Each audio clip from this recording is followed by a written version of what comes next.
In this episode of Badly Governed, we dive into the deadly mix of white nationalism, mass ICE raids, and a criminal legal system already stacked against black and brown communities. We're asking, who gets framed as dangerous? Who gets framed as protected? And how does white privilege decide whose family is ripped apart in the name of public safety? This conversation is not neutral. It's about power, fear, and a system that keeps choosing whiteness as the default winner. We talk about this crisis and why it should alarm all of us. Our guest, Amy McDonald, content creator and host of the Foolish Optimist podcast, help us unpack how white privilege and mass immigration enforcement reshape daily life, showing up as fear at the door, raids in the neighborhood, and constant anxiety about who is safe and who is next. Together we trace how a system built on white privilege keeps expanding the list of people it's willing to cage, expel, and dispose.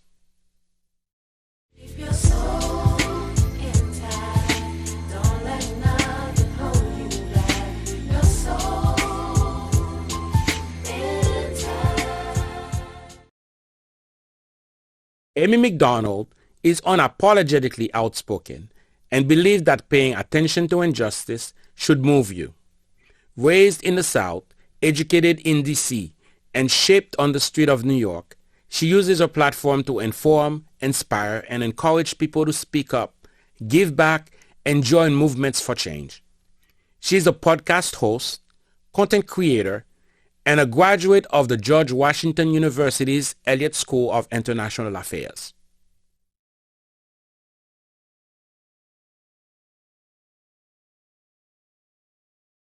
What if the real crime in the United States isn't what black, brown, or immigrant communities are doing, but what white privilege keeps getting away with?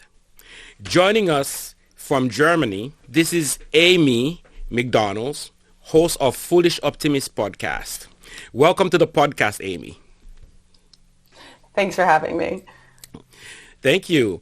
I was reading a report that was published by the Kaiser Family Foundation.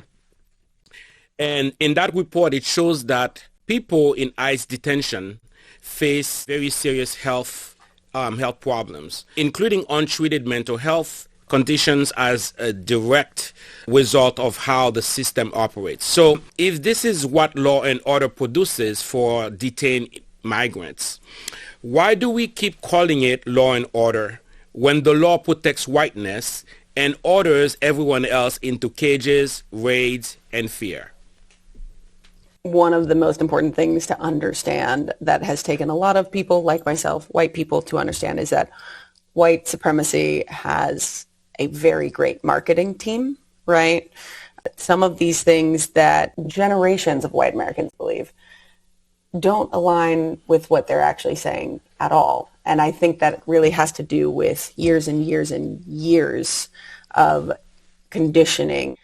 And it is generationally, right? Because when our government says something to us, if we're of a certain age, we're all kind of like, well, okay. But if, your cousin says it, or your mother or your grandmother, then it might stick even further. So when I'm talking about some of this generational marketing, I think it's passed down, and I think it is something that's really hard to unlearn. Mm-hmm. I was wondering if you could elaborate a little bit more about something you just said, how most white Americans don't really align with some of the things that are happening right now. Let's say that's true.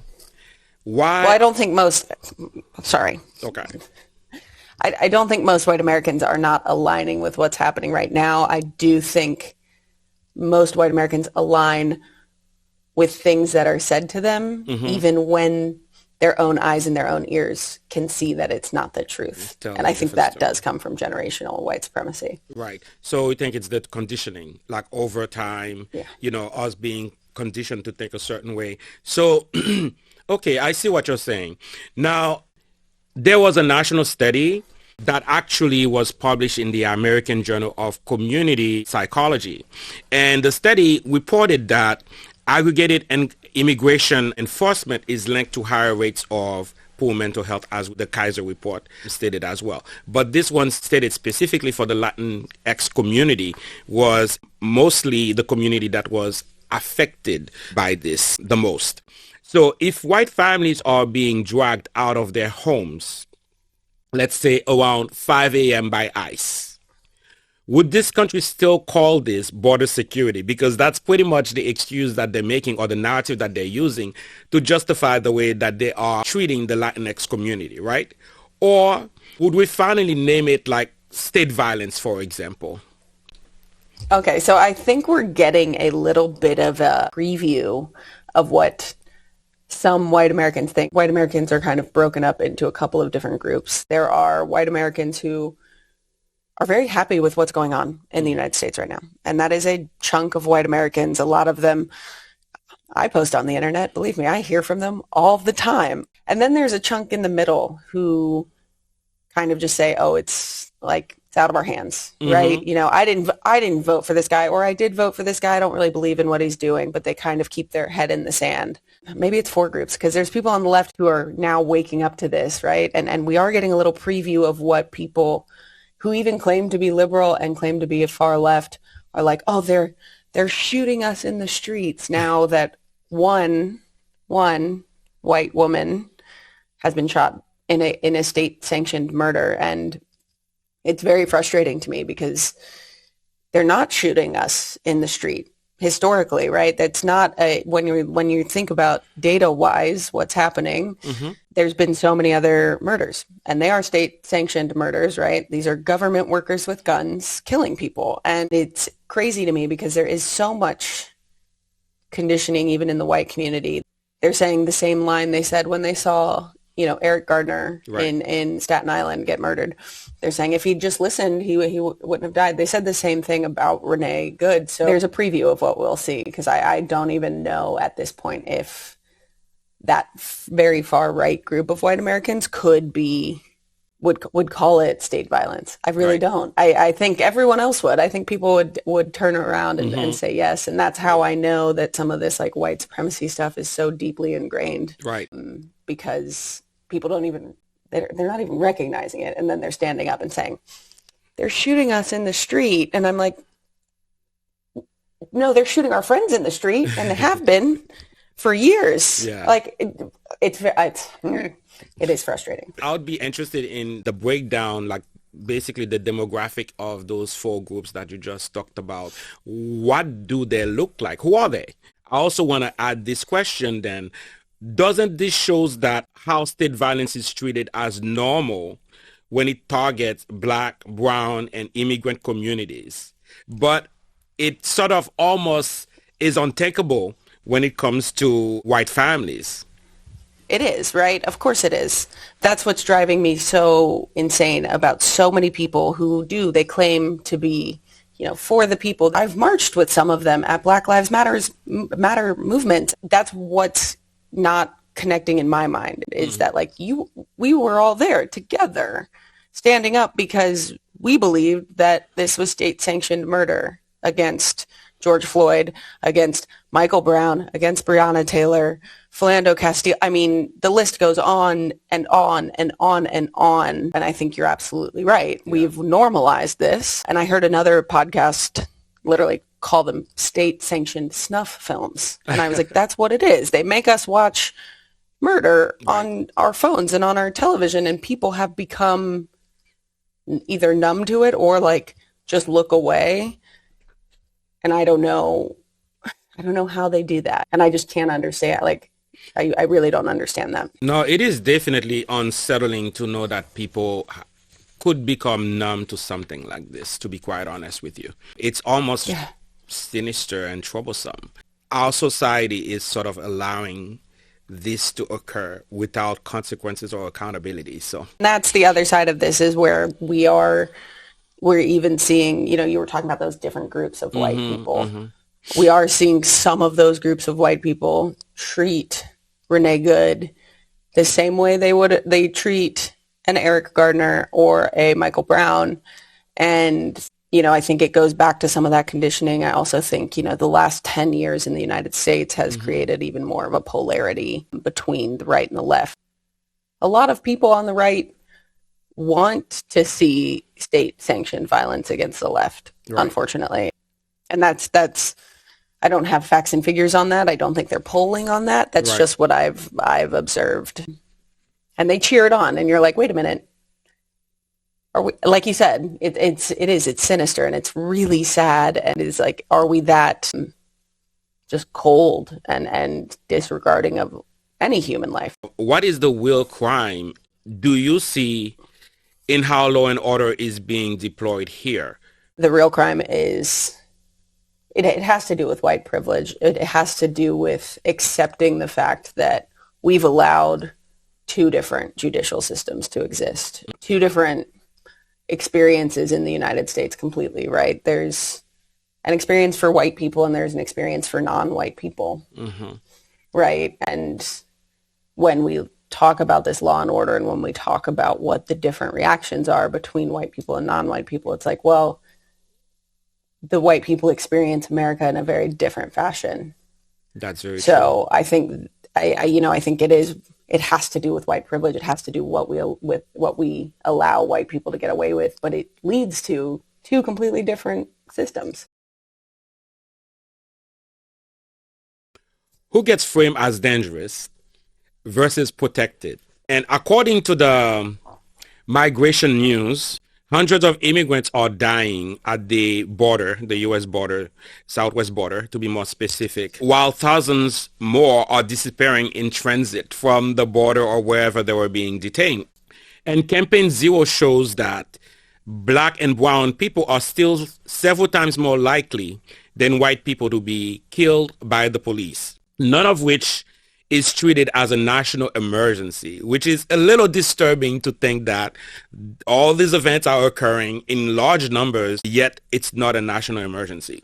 So how can black, brown, and immigrant lives have to be, how many of them actually, I should say, have to be shattered or lost before us Americans start admitting that the system isn't working at all? Because a lot of times you hear on the news and in other spaces that the system is broken. The system is not broken.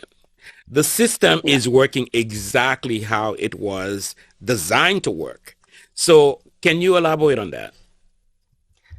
You know what I heard the other day? I heard someone say the founding fathers wouldn't like what our country has become. And when I tell you I laughed so hard, I was like, they would love this. What do you mean? I'm like, the founding fathers wanted free labor. They wanted subjugation based on race, and they wanted just a very select few people to be making a ton of money. Yeah. What do you mean the founding fathers wouldn't love this? And I think we've seen a couple of different iterations of the United States. Right? We see it on the news. We see content creators. This isn't the America I know. And even I said that once. I was like, I'm not used to political assassinations. Like, this isn't normal for me. And then I was like, I make history content. We talk about assassinations all the time. It's just not what's happened in the United States maybe in like the last 5 years, right? We haven't had a bunch of political assassinations, but the system we have is working as intended. Right. I think a lot of younger people are beginning to wake up to it. New generations, especially younger generations of white people. And I've had some people point out that, it's because white America is now being touched by some of this violence, but also some of the economic issues that have been foisted upon non-white Americans for, again, generations and generations and generations. And I think that's part of it, with the way that the 21st century is, with our capability to move throughout our country and move around. We're not staying in our tiny, small towns anymore. We're getting out into the world. We're meeting people. And I think that is, exposure is changing people's minds and just understanding what's actually happening. Is this exactly what like Lyndon Johnson wanted, or even maybe, JFK or even Abraham Lincoln? I don't know. Right. But I think this is what the founding fathers wanted. And so I think a lot of people are waking up to the fact that this system was designed to help a very, very limited few and harm almost everyone else to different varying degrees of harm.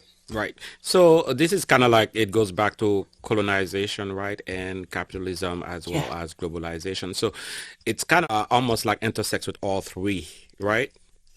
Yeah. Do you have anything to say as it relates to that intersection?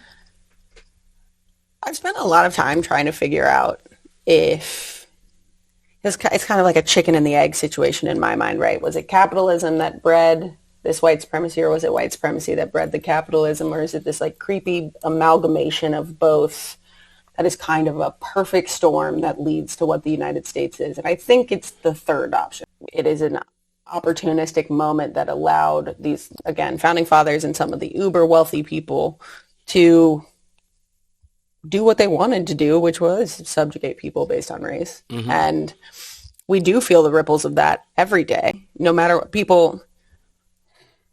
So long ago, I was like, I heard that in real life, and I was like, unfortunately, you're not close enough for me to smack you in the face, because it wasn't that long ago. Ruby Bridges, the woman who integrated a public elementary school, has an Instagram. She's on Instagram. She's my mom's age. It was not long ago. Don't you say that. And so like, and that's just when we're talking about time. Obviously, economic growth year over year and generation over generation is something we feel all the time. So I think when we're talking about these different like versions of America, we've had chances to rectify it. Obviously, Civil War was one of them, and we failed. Civil rights era, we made strides, but we didn't go far enough. And now I feel like, in 2025, it's now 2026, I think we could build something really great in the United States that's actually beneficial for everyone. For all of us, right? Yeah. So try to explain or help the public understand how the systems sort of work with each other to help determine who's dangerous, who's protected. Goes back to this historical side of things where people are like, well, I didn't create this system. And that's something you hear a lot of white Americans say. You might not have created the system. I hear it all the time. It's not my fault. And I'm like, I'm not blaming you, actually. I'm like, you are putting words in my mouth. I'm not blaming you. But, as a white American, we have affirmed this system 1,000 different ways, 1,000 different times. And it has happened year over year, whether it's based on who we're electing to run our country or even our little city and town, or the little things that we put up with, right? Like we affirm this decision of whiteness every day in our life without even like trying to. Yes, this original system that we have in the United States was created by Thomas Jefferson and James Madison and people long, long, long, long dead.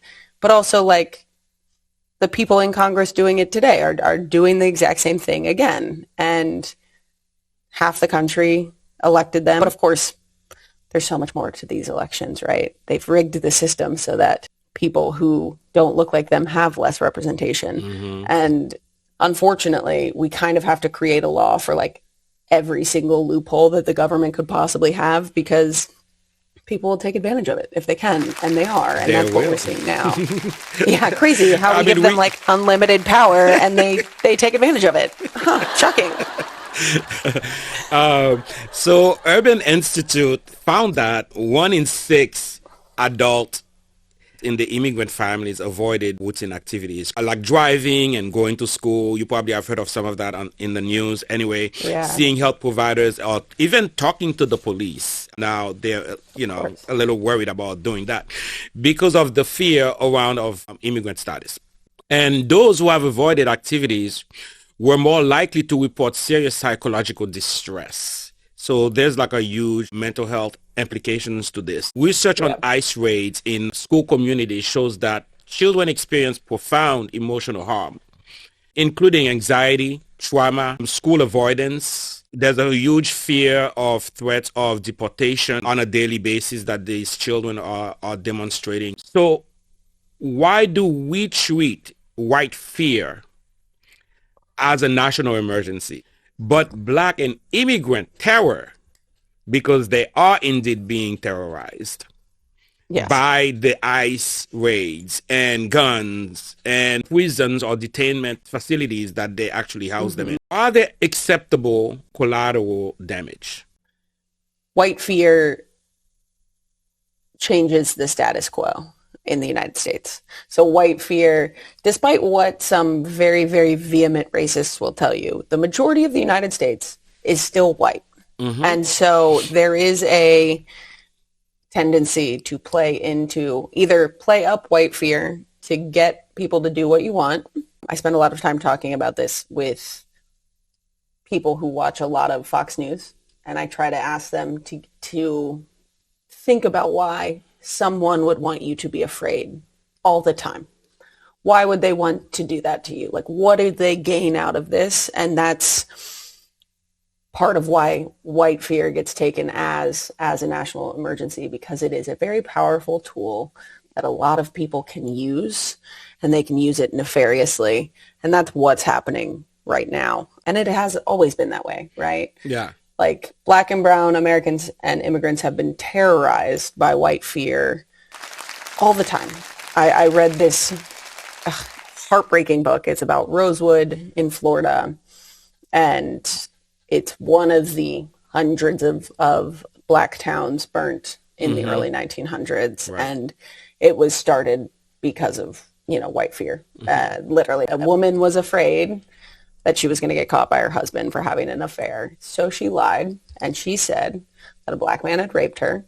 They'd been having a consensual affair for quite some time. And the entire town got riled up into a frenzy, and they murdered people, burnt town. It's the same playbook, just created for the 21st century rather than the 20th. Right. I'm having a hard time to understand what it is that they're afraid of. Isn't that the question? Oh my God. Seriously, this is the whole thing. This is like, I've spent so much time trying to understand the concept of sustained fear. And I am a white person, and I've spent a lot of time to extricate the white supremacy that just comes with being a white person in the United States. And I'm not perfect by any means, but I also cannot understand the fear either, right? Some of it is manufactured. Some of it is, there's this big, I've been watching zero-sum game theory play out at a societal level, which again comes from hundreds and hundreds of years of this. And I'll catch myself feeling this where I'm like, oh, that person's succeeding, therefore I won't, because they're taking some of the success. Right. And then I'm like, wait a minute. No, that's not how success works. Yeah. We can all be successful. Every single one of us, there's more, every piece, you can be successful at every level whenever you want, because success is not, it's not a pie. We're not taking bites out of it, but that to me is part of this indoctrination of white supremacy in my own mind that I sometimes have to work through. That's if someone else is winning, I'm losing, right, which we know is not real. Yeah. So again, this white fear thing is very much manufactured. It's very much trying to find a way to make people either feel like they are a victim, even though they're not. I'm like, guys, people are whether it's the fear or the guilt side of things. Is there a connection? I had someone the other day ask me why I was trying to make them feel guilty for being white, and I just I lost my marbles. But do you think there's a disconnect with white fear and white privilege? Do you think maybe perhaps a lot of white people don't understand fully what white privilege is? Because if you really think about it, why would there be a white fear if you have white privilege? So you already have the upper hand. Yes, but you already clicked into it, right? So many white Americans don't believe they have that privilege. They don't believe that there's any privilege with being white in the United States. And again, this is at hundreds and hundreds and hundreds of years of white supremacy where there's so much, there's fear, there's resentment, and people have no idea what it's about. Why are they afraid? Why do they resent other people? And you'll say white privilege to somebody and they can't register it. It's easy for me to explain it to white women. And the way I explain it to white women is hey, have you ever tried to explain to a boyfriend, your brother, your dad, have you ever tried to explain to them how scared you are at night on the street alone? Mm-hmm. And you see someone, have you ever tried to explain that? And they're like, yeah. And I'm like, do they get it? And they're like, no, they never get it. And I'm like, that's sometimes how I feel trying to explain white privilege to other people, because you'll never understand what it feels like to walk into a store and maybe be followed around because you're a black person. You'll never understand someone asking and like making you present your qualifications at every single turn of every single part of your life, even though you have a PhD and you're the person that wrote the book, and yet they're asking, you'll never get that because you don't get it. It doesn't happen to you. Just like the men in your life won't understand that it's scary to be a woman alone in a park at 10:30 p.m.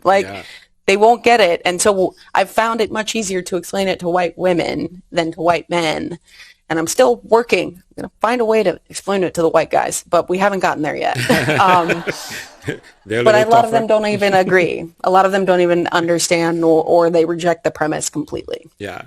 So would you agree that white fear is a disparity? Oh, yeah. Oh, and for sure. Other people as well, by the way. It's of course harming other people. It is. It's made up. It's not real, and it is a way to control people. I was reading about that specific brand of sustained hatred, and one of the characteristics is it has to be someone that you have to hate someone you're not in close proximity to, right? Mm-hmm. So when I hear Fox News saying they're coming to take your jobs, I'm like, oh, it has to be very vague, because if you specifically say Hondurans or Salvadorans, then you lose a portion of the country, because we all know Hondurans. Right. We all know Salvadorans, and no, they're not bad people. They're coming here to work hard, they're coming here because their countries have been torn to shreds, and they're coming here for a good job, and they're family people. Yeah. So they have to keep it very vague to keep that fear instilled. Our systems were built by people who explicitly coded whiteness as the norm, and everyone else as a problem that needed to be managed.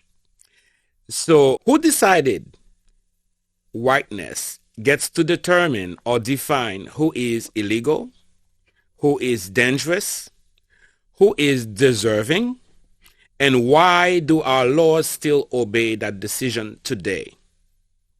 Considering that, we have evolved as people, our conditions have changed. So why are we still upholding something that was put in place centuries ago? I have one great grandparent who came from Ireland in the late 1800s. And it was the time period where Irish people were not considered white. Yes. You can look at me. That I am all sorts of white, just as white as we get, right? So it is one of these things that proves to me that whiteness is just a tool to do whatever they wanted, right? Mm-hmm. And even when you see post-Reconstruction era history and the 13th, 14th, and 15th Amendments, they kept writing in these loopholes of how to continuously subjugate people. I'll put it this way. I used to give the founding fathers and generally lawmakers probably too much grace. As I relearned U.S. history and as I really dug into it, I was like, oh no, it's all by design, like you said. It's all by design. And so I think now at this point, we literally have to go back and either, if we would like to keep our Constitution, we need to change the 13th Amendment. We need to change a lot of other places where we are legally allowed to harm people. And I think our justice system needs a complete reform. Again, there's a lot of propaganda around the Constitution, people arguing about being constitutional originalists. And I'm like, you don't care about, you didn't read the Constitution until 2 years ago, because now you just want to argue on the internet. There's a conversation that needs to be had, unfortunately, about, I feel like we have to gentle parent. Yeah. I say we, being people who want to get through to other white Americans who don't believe the same as us. Right. Egos are big.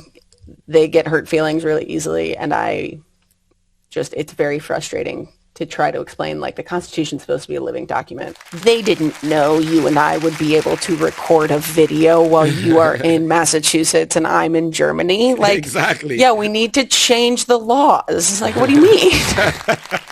Like, yeah, they weren't written for Zoom and for Riverside. Like, what are we doing here, guys? Let's get it. It's crazy to me. Yeah. Good point.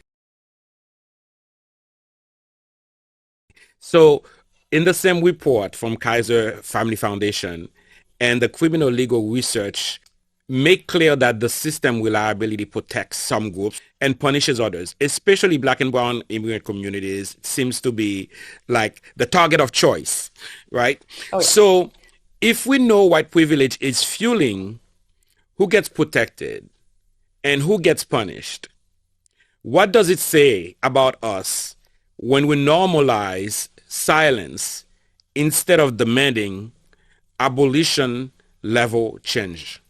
So one of the best books that I read last year into this year is called The Empathy Gap. It's black and white by Tammy Triolo. I want other people to read this, and I really want white people to read this because it talks a lot about U.S. history, and it talks about a lot about how specifically for white Americans, for us to exist in a world where we were subjugating people, other people by race, empathy had to be bred out of us. When I really dig into it, that's the thing that breaks up my heart the most, is that a lot of people are comfortable with looking the other way. And they'll give you 1,000 reasons, right?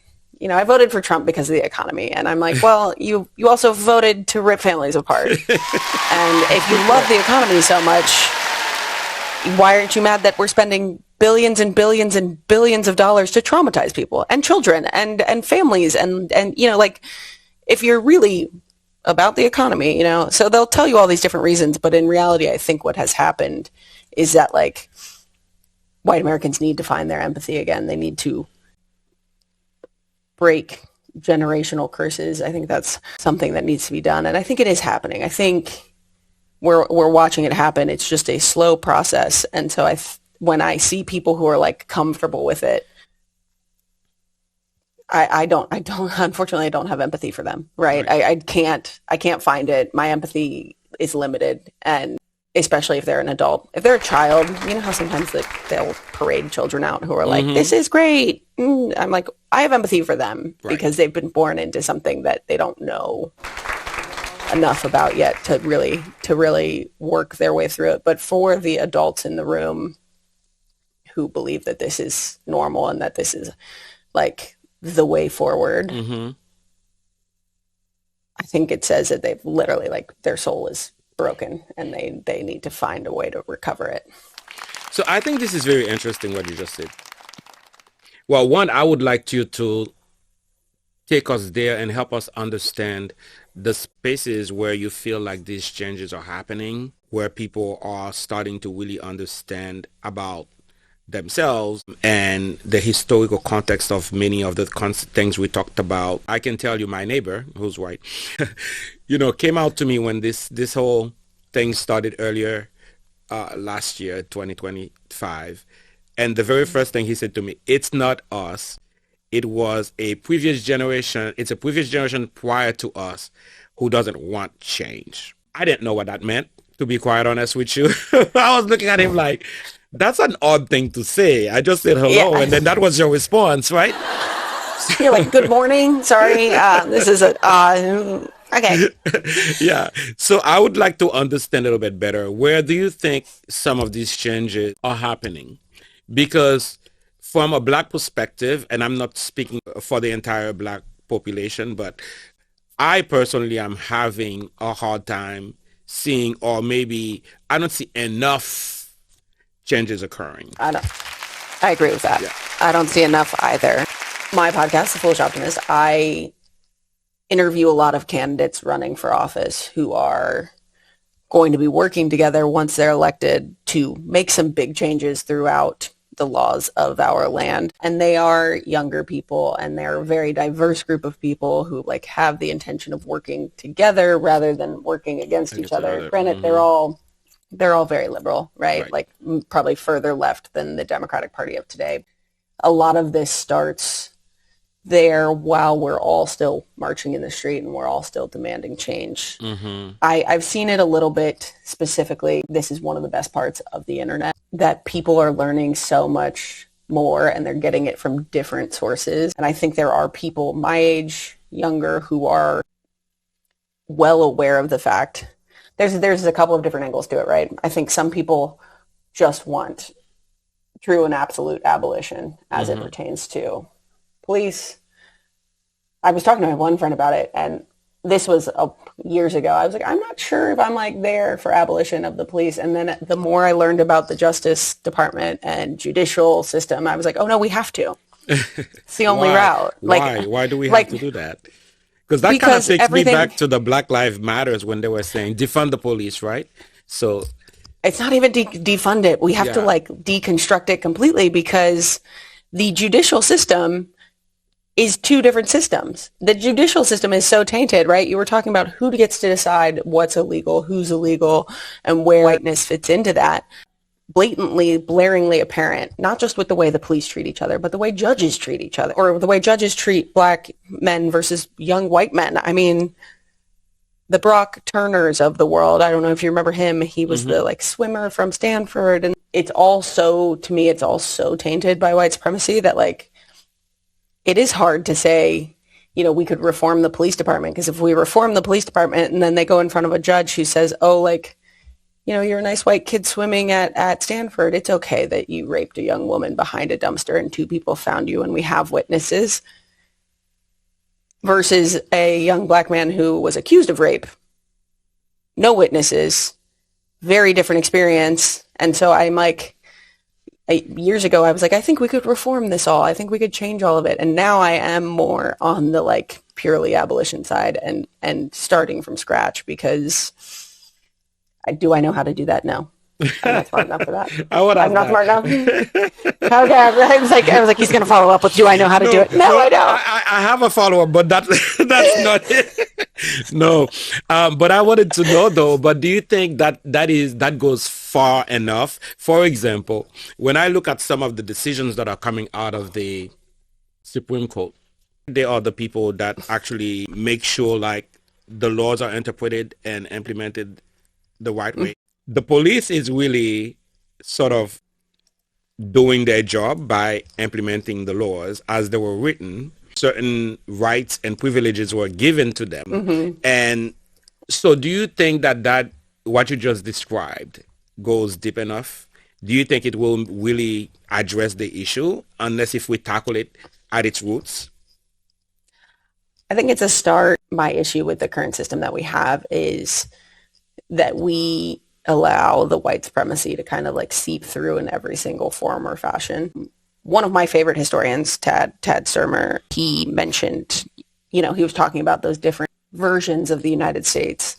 And I do think that the version of the United States right now that we have has to die, be retired, or what have you, you know. And does that look like a brand new constitution? I don't know exactly what it looks like, but I know we cannot continue the way we are, like the trajectory that we're on right now. My call to white Americans is to like start looking into the idea of reparations and land back programs, because realistically, I think if we don't deal with like the original sins of our country, nothing we build will stand the test of time.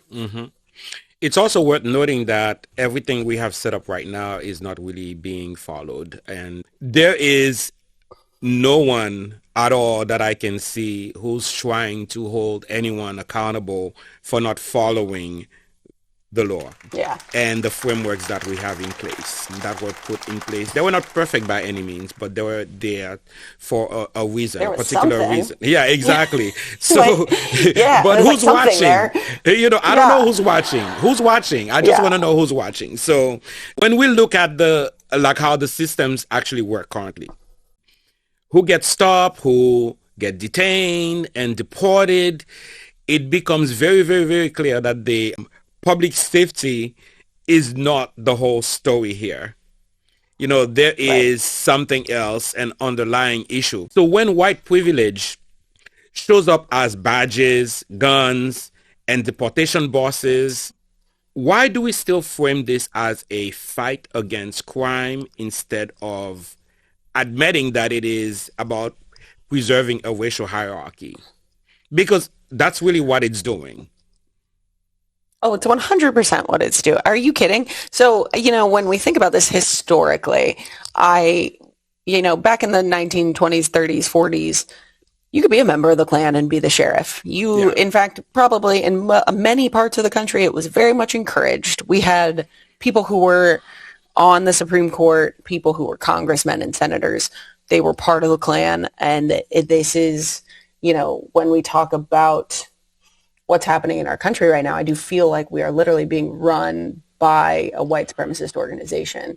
Even prior to this administration, has been run that way.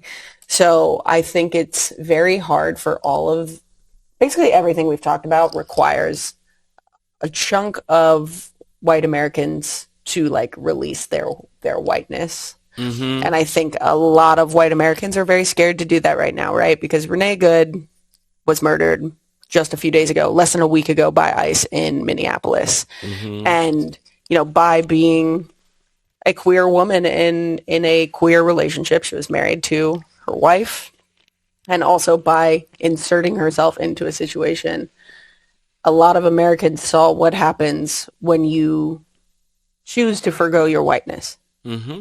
And I think that was perfectly by design. Frankly, I think they needed to kill someone who was white to remind white Americans, this is what happens when you decide to not choose your whiteness.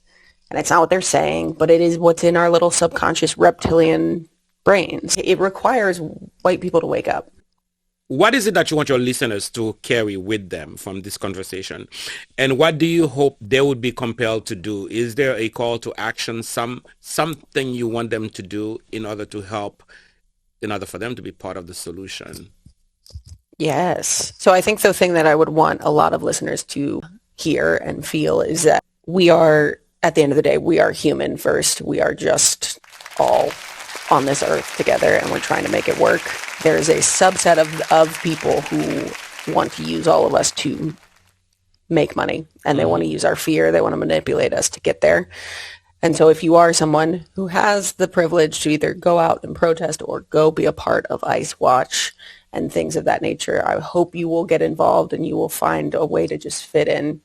The phrase I've been saying is get in where you fit in, right? Mm-hmm. Some of us are meant to be in the streets. Some of us are meant to be in the halls of Congress talking to our congressional members and knocking on doors and literally being like, hey, do your job. There's layers to this. Some people are meant to be cooking and making sure that everyone has food. Because guess what? When we're standing up to the government, we get hungry, And so my message is to just get in where you can fit in so that we can fight, especially for some of these families who feel they don't have the opportunity to be outside right now. Because that is, you mentioned this earlier, that's the fact of the matter. There is a large group of people in the United States who aren't feeling like they can be outside. So we get to do that for them. And that's not just our, privilege. It's our honor and duty to be out there helping our fellow humans.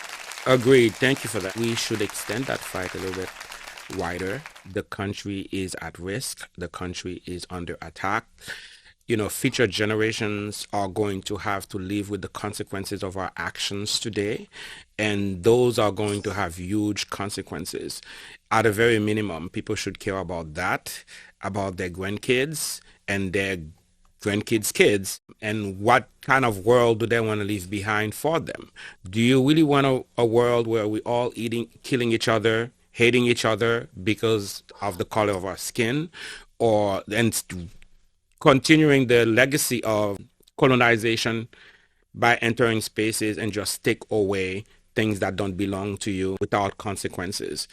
So we really do need to think about those things. And like Amy McDonald says, there's only one race. It's the human race.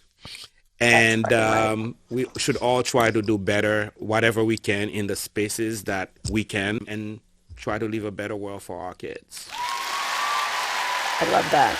I don't have kids, but because I don't have kids, I'm like, everyone's my kid, right? We're all here together. So everything we're doing is for the next generation and the next generation, just like you said. Yeah. I appreciate it. Thank you, Amy, for coming. Thank you.